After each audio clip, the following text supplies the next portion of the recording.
Yes. Welcome to yet another edition as we walk into the Hoima Stadium. Let's march in there. And witness how beautiful this stadium is.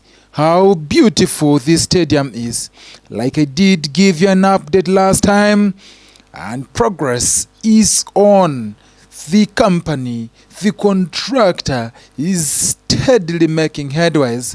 The last time we were here, we are talking about 75%. But the good news is, wow, what a company. Ms Suuma is proven to be that company. Track on with a company that would deliver beyond the expected time. Imagine the stadium that started on 24th of September 2024 and it was expected to be complete by 31st of December 2025 the main stadium is at 98%. Wow. The entire project is at 89%. Why I actually tell you entire project? Because the facility is a combination of so many amenities, so many facilities. You have a swimming pool that is steadily moving on course. You have an indoor arena, 2,000 seater for that matter, steadily moving. You have training grounds, also steadily moving. A 20,000 seater stadium, that's at 98%. Sets fully into the stadium in Uganda flag color, yellow, red, black and white. I know some people do not recognize white, but white is what the coat of arms is. Then it's part of Uganda's colors. When you talk about Uganda cranes, Uganda as a country, Uganda as a nation. Wow. As a government, there are procedures which are followed in order for them to continue getting their funds. So basically, I'm happy that you, the media, have come with me here. It's very important so that we show this to the public and to the country what works awaits. Friends, this project is entirely main stadium and the training pitches for Afcon 2027. I also want to confirm this main arena is to continue to help us, because the main purpose here, we were looking at having match sport, because we didn't want to have a facility which becomes a white elephant by only having one discipline. But now here we can have all indoor games played here. Then we can have the athletics, which is basically, I want to say, one of our best performing sports in the country, also use this facility. So I want to confirm that they meet all international standards in terms of competition, and that's why we are saying time is now for us as the Minister of Education and Sports to begin looking at other international competitions. I can tell you, did Bunyoro see this coming? I suggest and guess no. Did they see it coming? They actually did not see it coming, but it is finally here. When they talked about 18 months to be complete, everybody was saying that cannot be possible of a mega stadium. Looking at the artistic design then, people would not believe it, that 18 months would have actually a stadium. There comes a contractor that would tell you that time is too much.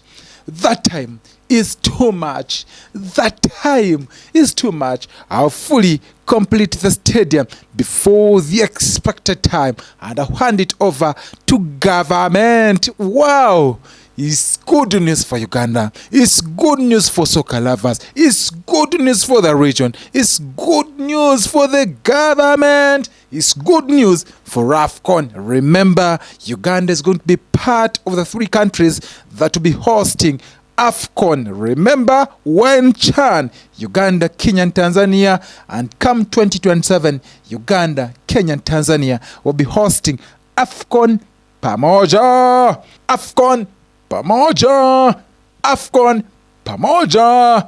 One of the facilities that will be used is Hoima Stadium. 129 million US dollars. It's worth the project. It's worth the project. It's worth the project. You know, Uganda's had a record and history of certain projects stalling, certain projects taking forever to be complete, and money being swindled or being taken by certain people connected in government. But this one is unique in its nature. We would want to understand who are the people that were behind the bidding of Ms Suuma. Why no corrupt tendencies? Why no corrupt tendencies here and scandals? It's a unique project. Just look at the colors. Just look at how magnificent the stadium is. The surface is green already, and the contract actually does confirm by September, everything will be fully done. A swimming pool, an indoor arena, main stadium, and October will be a month of testing. Big number. Remember also we have an airport which is nearby here. I remember when the president and the first lady came here to also carry out an inspection work of this facility. One of the issues which the local leadership raised, and I'm happy that this worship the mayor is with me here, was the need for additional roads to be worked on, which all have an inflow into the stadium. So those are the things that we're beginning to look at. But as government and as the Minister of Education and Sports, in as far as our plan is concerned, we want to say we have achieved it. Now, between now and 2027 is now the reason why my ministers to chair those meetings to look at additional infrastructure which will contribute to one project to support and facilitate this. A swimming pool, let's dive into that water. Let's dive into the low surface. Let's dive into the deep surface and confirm, is it to the standard? In case we get here Sadio Mane, we get here Ms Suuma, we get here Mbeumo. How doing, Manchester fans? Mbeumo did some great work anyway yesterday during Yasin Manchester United. Anyway, they actually lost, but he is a man who did his best. I know the people are anticipating to see Mbeumo come to Uganda. You know, he comes from Cameroon. He was born in France, but he chose to play for Cameroon. He stands chances of coming to Uganda for Afcon. Will he be part of the names that are actually coming to Uganda? Sadio Mane, Ms Suuma, and so many names you can mention, but a few. Onana, you know, wow. Did Bunyoro see this coming?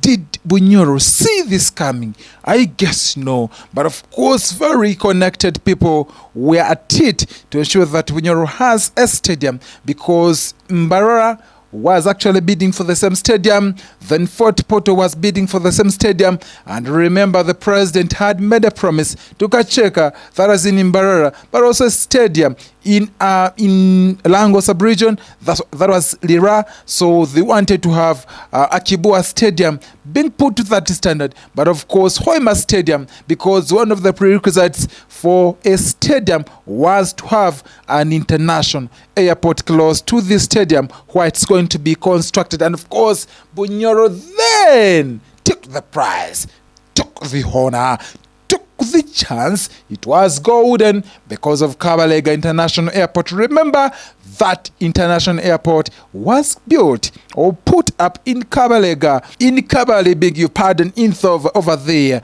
because of oil and gas activities. You know, there's going to be a lot of heavy machinery coming from different countries, but it's sensitive. So then fly them in, fly them to the airport, then transport them for a short distance, not from Kampala to Hoima, Kampala to Bulisa, Kampala to Chikube. Just have an international airport. State and the Minister of Education and Sports, because this investment is quite massive. The reminder that the government of Uganda is spending $130 million to have a 20,000-seater full equipped. Then a 2,000 mini arena. We have this training facility. For instance, here is a football second pitch. Then we have these other indoor training facilities, and also the main arena. I am here purposely in line with the plan and the design of the ministry. Every quarter, I am meant to come and check on how these works have moved on. But I also want to confirm that about a week ago, the contractor came to visit me and they told me they were planning to complete their work by October. So they were giving me already a heads up. Uganda had not bidded for Afcon then. Uganda had not bidded for Afcon then. But of course, a chance comes, chances comes for the prepared. And as we speak, you have Afcon now. Afcon. I know people in Hoima, I know people in Bunyoro must be jubilating. Just look at how it looks like. And the Minister of State for Sport, Peter Ogwang, did pay courtesy visit to the stadium to assess how far it is gone. That's when Murat Altan, the project manager, did confirm 98% of the main stadium and then the entire project at 89%. You still have some time to have that complete. But then the project manager does tell you that no, we'll deliver before that time. By December, to be fully done. And, of course, testing in October, November, probably October late, the stadium will be handed over to government. Of course, I'd also taken some time away of the busy schedule I've been having in line with the other, my political party program. I've taken actually almost 4 months without being here. So I thought it was in line with the busy schedule of this August channel that I come here, look at how far they have gone with the progress of the works, and I want to confirm, in line with the specifications we gave them, in line with the advice I'm getting from the consultant, the contractor is ahead of schedule. I know CAF delegation will equally come here to do the assessment of the stadium if it matches the standard. But of course, this is a company that has also contracted by Rwanda, Amahoro Stadium, as amazing in Rwanda, Kigali, but also here. So they've made a record that they'll deliver before the expected time. It is a mega project that will actually transform Bunyoro sub-region in terms of sport, because a lot of teams, for instance, Wimba Saints goes to Premier. You have also Kitara FC in Premier League. You have Boma Young in Masindi and many other teams coming up. But also tourism. People go in there. People have sports here. You have athletics coming through here.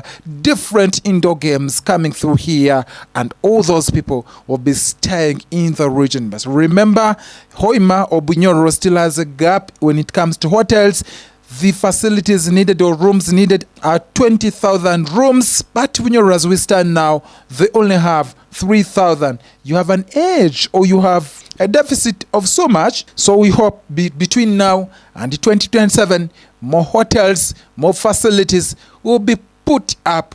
No mega restaurant yet in Hoima or Bunyoro. No mega outing place yet in Bunyoro, Hoima, say for some of these places, but they're not to standard. Talk about Cafe Javas, talk about KFC, talk about different facilities that match the standards of people that will be coming through in the region. So those that have money should be able to invest in the region, because a region that will not be the same because of a Hoima Stadium. You have an international airport, you have oil and gas sector booming. In line with the new law, the mandate to manage all sports infrastructure, including this one, is a mandate given to National Council of Sports. In terms of maintenance, the council has to plan and budget for resources to manage this facility. But also, if you've been observant, in the construction and the scope of planning of this facility, we are able to plan for certain areas which are able to begin generating money, which money can sustain this facility, because also want to raise non-tax revenue from this facility. That no wonder you must have seen that we have spaces which can be rented out for commercial banks. So then, why not invest in the Bunyoro sub-region? That's so far what we can give you, and we're definitely keeping you updated how the stadium is progressing here in Hoima. So remember to subscribe to DTN. For doing a good job. Of course, in line with the way the contractor has worked, they have really also performed. I also want to thank us government, specifically my senior minister, for always following up with the in terms of timely releases of funds.